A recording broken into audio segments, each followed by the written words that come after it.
अस्सलाम वालेकुम, मैं हूं वकार और आप लोग देख रहे हैं मेरा चैनल डिफरेंट शेड्स ऑफ वकार। आज का व्लॉग थोड़ा सा डिफरेंट है क्योंकि बहुत सारे ऐसे मेरे पास सवाल आए थे जिसकी मुझे था कि मैं जवाब दे दूं आप लोगों को। और अगर मैं उसको हर सवाल को जो है वो एक एक करके जवाब देता या अगर मैं कमेंट्स में जवाब दूं तो मुझे लगता है कि उसमें बहुत लंबा टाइम लग जाता है। तो मैंने सोचा कि मैं क्यों ना आपके लिए ब्लॉग बनाऊं जिसके अंदर मैं तमाम क्वेश्चंस के आंसर आपको दूं। आज मुझे बहुत सारी चीज़ें डिस्कस करनी है, जैसे कि अबाउट स्किन। देखिए, स्किन हमारी वो प्रोटेक्टिव शील्ड है जो हमारी स्किन को हमें जिस तरीके से हमारी स्किन प्रोटेक्ट करती है हमारे चेहरे को, हमारी बॉडी को। तो उसका ख्याल रखना आप पे फ़र्ज़ भी है और उसको ओवर ट्रीट नहीं करना है। आजकल जितना भी मैं देख रहा हूँ जो मेरे आसपास तजुर्बे में चीज़ें आ रही हैं, वो तमाम बच्चियाँ जो हैं वो अपनी स्किन को ओवर ट्रीट कर देती हैं।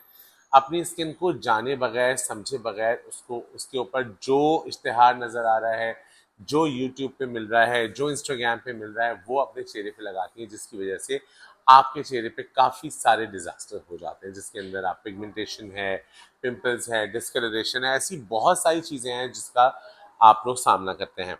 अच्छा, क्या होता है कि हमारी स्किन टेक्सचर्स, एक तो सबसे पहले मैं आपको टेक्सचर से पहले बात करना चाहूँगा जो बहुत इम्पोर्टेंट है। प्लीज़ इसको गौर से सुनिएगा।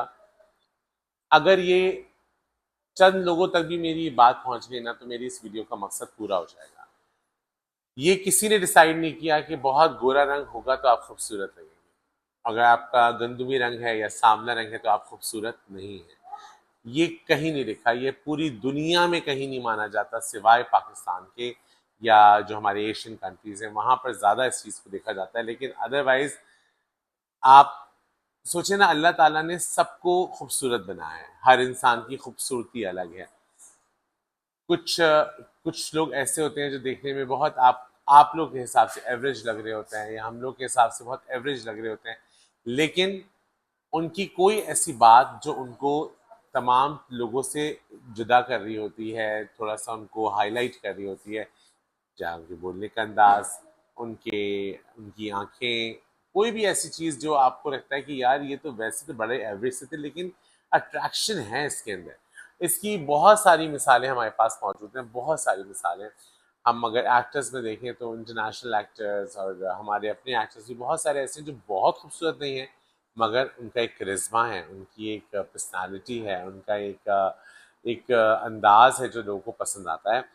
तो गोरा रंग होना कोई बहुत बड़ी बात नहीं है कि आप गोरे हैं तो आप खूबसूरत हैं, या आपकी स्किन आप लाइट है तो आप गोरे रंग करने की क्रीमें इस्तेमाल करें। ऐसे बहुत सारे लोग मैंने देखे जो बगैर सोचे समझे जो क्रीम मिलती है, और मुझसे भी बहुत दफ़ा ये सवाल पूछा जाता है, वकार कोई ऐसी क्रीम बता दें जिससे स्किन गोरी हो जाए, हम गोरे हो जाएं।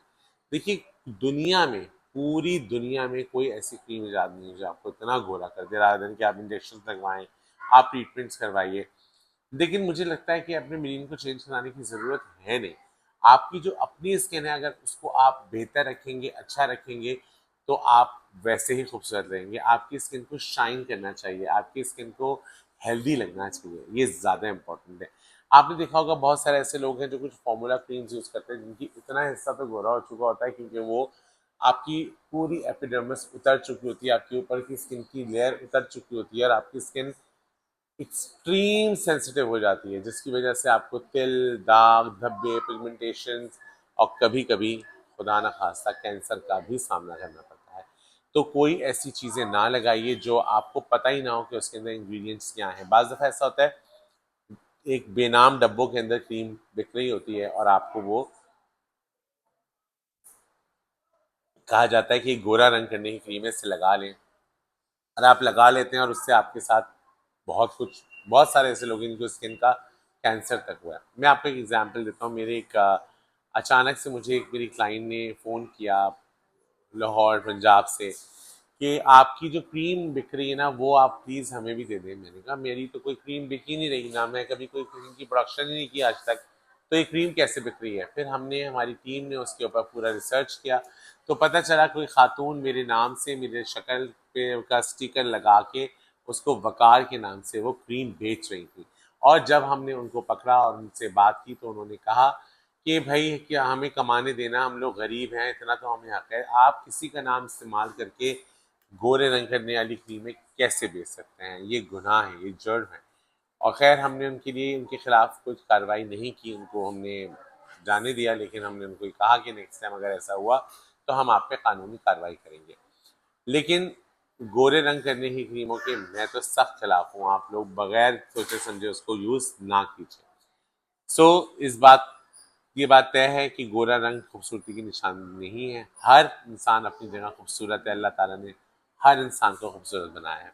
अच्छा जी, ऑयली स्किन के बहुत सारे मसले होते हैं। ऑयली स्किन में इस वक्त समर के अंदर बहुत ज़्यादा सीबम आता है, बहुत ज़्यादा पसीना आता है। ऑयली स्किन की सबसे अच्छी फ़ायदा ये होता है कि इसमें रिंकल्स नहीं आते और आप बहुत अरसे तक ज़िंदगी में जवान लगते हैं अगर आपकी ऑयली स्किन है। लेकिन ऑयली स्किन जो है वो बहुत ज़्यादा निगहदाश्त मांगती है, बहुत ज़्यादा केयर मांगती है। गर्मियों में आप सबसे इम्पोर्टेंट जो 3 चीज़ें आपने करनी है, जो कि मैं हर स्किन टाइप के लिए बताऊँगा। आप आपने अपनी स्किन टाइप का क्लेंज़र लेना है, अपनी स्किन टाइप का एक टोनर लेना है और अगर बहुत ऑयली स्किन है तो इंस्टेंजेंट ले सकते हैं। उसके बाद आपने बहुत माइनर ग्रैन्यूल्स वाला स्क्रब लेना है और आपने एक अच्छा मॉइस्चराइज़र लेना है। अब ये 4 चीज़ें आपको अलग-अलग कैसे लेनी है? अगर आपकी ऑयली स्किन है, तो आपने ऑयली स्किन का क्लेंज़र लेना है, ऑयली स्किन का आपने स्क्रब लेना है, ऑयली स्किन का आपने टोनर लेना है और वाटर बेस्ड मॉइस्चराइज़र लेना है। लेकिन अगर आपकी ड्राई स्किन है, तो आपने उसमें ऑयल बेस्ड जो है वो क्लेंज़र लेना है, आपने अच्छा-सा ऑयल बेस्ड टोनर लेना है। उसके बाद आपने अच्छी सी ड्राई स्किन के लिए क्रीम लेनी है। देन आपने मॉइस्चराइज़र उसके लिए लेना है। इसी तरह कॉम्बिनेशन में तो आप जो नॉर्मल टू ड्राई स्किन के लिए होती है वो आप यूज़ कर सकते हैं। एक स्किन होती है हाइपोएलर्जिक। हाइपोएलर्जिक स्किन की निशानदेही कैसे होती है कि आप देखिए उनकी स्किन पे बहुत रेड रेड पैचेस होते हैं, या अगर वो हल्का सा वैक्स भी करा लें तो एकदम रेड हो जाती है स्किन, या कोई भी चीज़ उनके ऊपर लगाओ तो वो हर चीज़ उन पे सूट नहीं करती। तो हाइपर एलर्जिक स्किन वाले लोगों को बहुत सोच समझ के चीज़ें लेनी चाहिए। उनके लिए वो चीज़ें लेनी चाहिए जो सेंसिटिव स्किन टाइप के लिए हों। उसके बाद आपके पास एक स्किन आती है जिसको हम कहते हैं फाइन स्किन। जो बहुत फाइन स्किन होती है वो आपको नज़र आ रही होती है कि उसमें आपके ब्लड वेसल्स और ये सब चीज़ें आपको नज़र आ रही होती है। वो स्किन टाइप वाले लोग भी बहुत एहतियात करें और कोशिश करें कि वो क्रीम्स यूज़ करें, वो क्लेंजर यूज़ करें, वो टोनर यूज़ करें, वो स्क्रब यूज़ करें जो कि सुपर सेंसिटिव है, राइट? उसके बाद हमारे पास आ जाता है कि एक ये सवाल किया जाता है कि क्या कैसे इसको अप्लाई करना है। आपने रेगुलर बेस पे अपने वॉशरूम में ये रखना है। आपने सुबह या रात जो टाइम आपको सूट करता है, आपने क्लेंजर लेना है, उसको आपने क्लॉकवाइज लगाना है पहले ऐसे, और उसके बाद पानी के साथ आपने इसको एंटी क्लॉकवाइज इसको आपने दिन भर की जो डर्ट है वो निकाल देनी है, ठीक है? ये आप रात में भी कर सकते हैं, आप सुबह भी कर सकते हैं और चाहें तो आप दोनों टाइम भी कर सकते हैं। उसके बाद आपने स्क्रब लिया और अपने फेस पे उसी तरह क्लॉकवाइज और एंटी क्लॉकवाइज आपने लगाना है।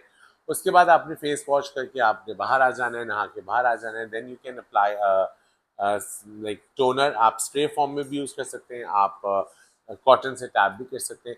उसके बाद आपने लगाना है अच्छा सा मॉइस्चराइज़र, तो आपका क्लेंजिंग रूटीन बिल्कुल सेट हो जाएगा। उसके लिए आपने मैंने आपको बता दिया कि ऑयली स्किन के लिए आपने क्या लेना है, ड्राई स्किन के लिए क्या लेना है, कॉम्बिनेशन स्किन के लिए क्या लेना है और हाइपर एलर्जिक स्किन और फाइन स्किन के लिए आपने क्या लेना है। अब बात आती है कि बहुत सारे एसेड्स मार्केट में, तो क्या ये एसेड चेहरे पे लगाने चाहिए?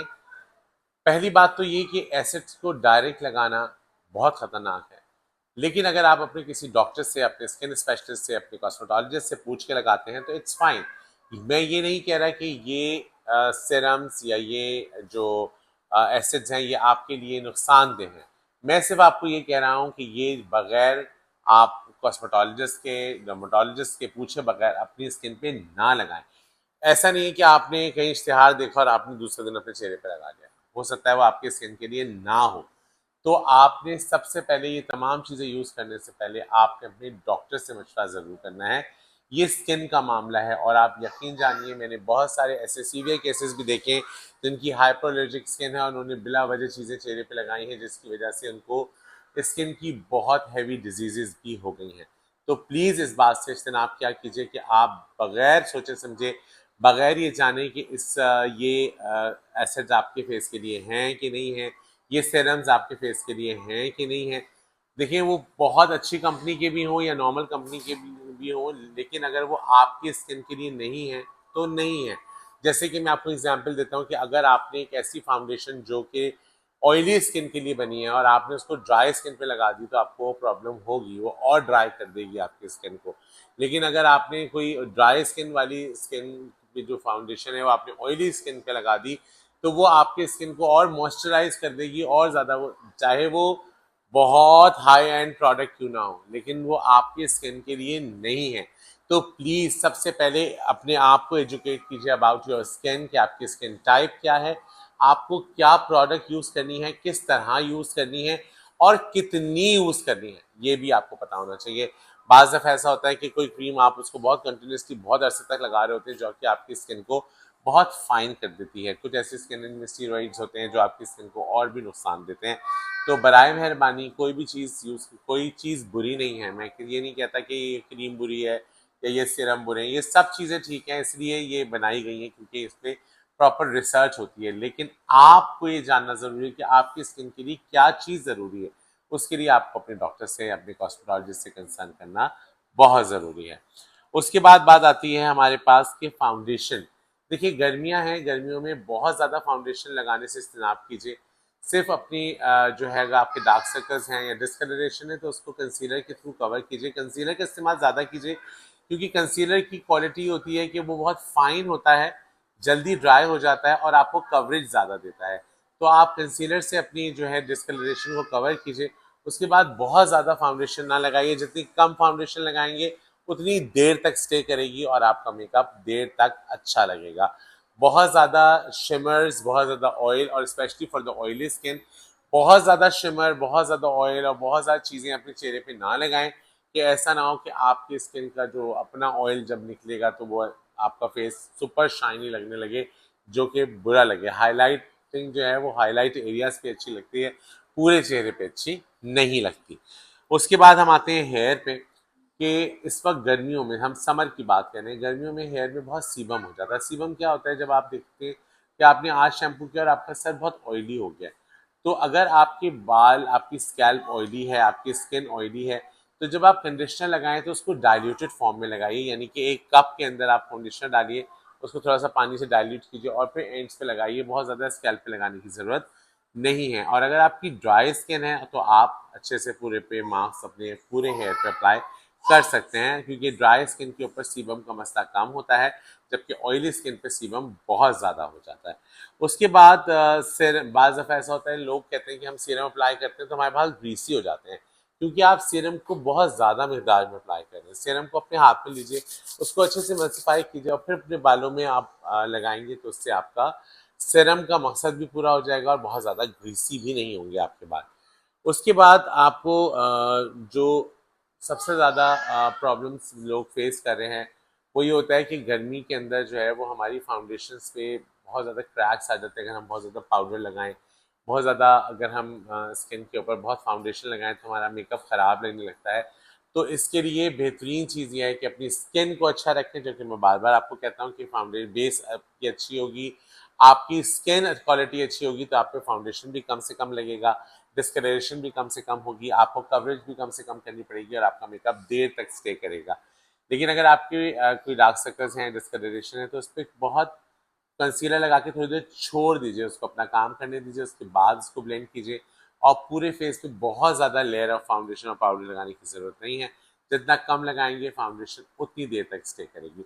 आई होप कि आज का जो आपको ब्लॉग है अच्छा लगा होगा। ये तमाम वो सवाल थे, वो चीज़ें थी जो मैं बात करना चाहता था, जिस टॉपिक पे आपसे बात करना चाहता था।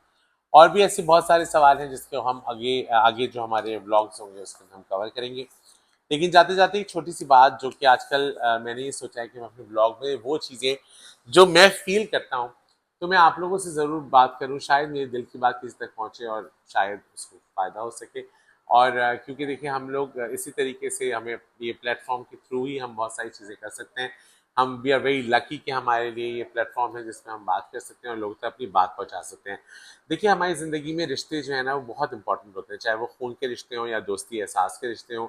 हमारी ज़िंदगी में खून के रिश्ते भी बहुत इंपॉर्टेंट होते हैं, जैसे भाई बहन और फैमिली हमारी। लेकिन साथ साथ कुछ ऐसे रिश्ते भी होते हैं जिनसे हमारी दोस्तियाँ बहुत पक्की हो जाती हैं, जिनके साथ हम ट्रैवल करते हैं, जिनके साथ हम ज़्यादा काम करते हैं, तो उनसे हमारा प्यार और दोस्ती शायद खून के रिश्ते जैसी ही हो जाती है, और हमें वो उसी तरह प्यारे होते हैं जिस तरह हमारे खून के रिश्ते प्यारे होते हैं। तो रिश्ते बिल्कुल ना एक दरख्त की तरह होते हैं, लेकिन कभी कभी ऐसा होता है कि हम अपनी ज़रूरतों की बिना पे ना, अपने कन्वीनियंस को देखते हुए कुछ रिश्ते छोड़ देते हैं, कुछ रिश्तों को भुला देते हैं, रिश्तों के पेड़ काटते जाते हैं, और एक वक्त ऐसा आता है कि हमारे पर वो रिश्तों का साया नहीं होता। तो कोशिश ये कीजिए कि रिश्तों की कदर करें, रिश्तों से प्यार करें, रिश्तों का एहसास करें, रिश्तों में इज्जत ज़रूरी है। लेकिन कभी कभी आपकी ज़िंदगी में कुछ ऐसे रिश्ते भी होते हैं जो शायद आपके लिए ज़िंदगी में ज़रूरी नहीं होते, कुछ ऐसे लोग होते हैं आपकी ज़िंदगी में जो आपको, आई थिंक कि खून के रिश्ते तो कभी नहीं छोड़े जा सकते, लेकिन कुछ ऐसे रिश्ते होते हैं जिनसे आपकी दोस्ती होती है, लेकिन कभी कभी ऐसा होता है कि उन रिश्तों के साथ आपके ताल्लुकात ऐसे हो जाते हैं जिसमें आपकी चीज़ें बुरी होना शुरू हो जाएं, तो आप उस रिश्ते के अंदर बजाय बुराई लाने के आप उस रिश्ते को पॉजिटिवली डील करें। और अगर आपको लगता है कि आपका उनसे मिलना ठीक नहीं है, तब आप उनसे नाराज़गी इख्तियार कर सकते हैं, लेकिन अपने रिश्तों की कदर कीजिए, रिश्तों से प्यार कीजिए, चाहे वो खून के रिश्ते हों, चाहे दोस्ती के, चाहे एहसास के, क्योंकि यही वो रिश्ते हैं, यही वो एहसास है जिनकी वजह से ज़िंदगी चल रही है। एक अकेले इंसान की ज़िंदगी शायद इतनी अच्छी नहीं होती जितनी वो रिश्तों के साथ होती है। जब बहुत सारे रिश्ते आपके साथ होते हैं, आपसे प्यार करते हैं, आपकी कदर करते हैं, आपका एहसास करते हैं, तो आपको यही एहसास ज़िंदा रहता है। तो अपना बहुत ख्याल रखिए, रिश्तों का एहसास रखिए, रिश्तों से प्यार कीजिए, और मेरे ब्लॉग को लाइक करते रहिए, सब्सक्राइब कीजिए, अपने दोस्तों अहबाब से भी कहिए कि इनको लाइक करें, सब्सक्राइब करें। और मेरी पूरी कोशिश है कि हम अपने व्लॉग ज़्यादा से ज़्यादा कर सकें। आप लोग की सजेशंस मेरे लिए बहुत इंपॉर्टेंट हैं। अपनी सजेशन से ज़रूर मुझे आगाह कीजिएगा, अपने कमेंट से ज़रूर आगाह कीजिएगा, ताकि मैं इस चैनल को और भी आगे बढ़ा सकूँ। अपना बहुत ख्याल रखिएगा। अल्लाह हाफ़िज़।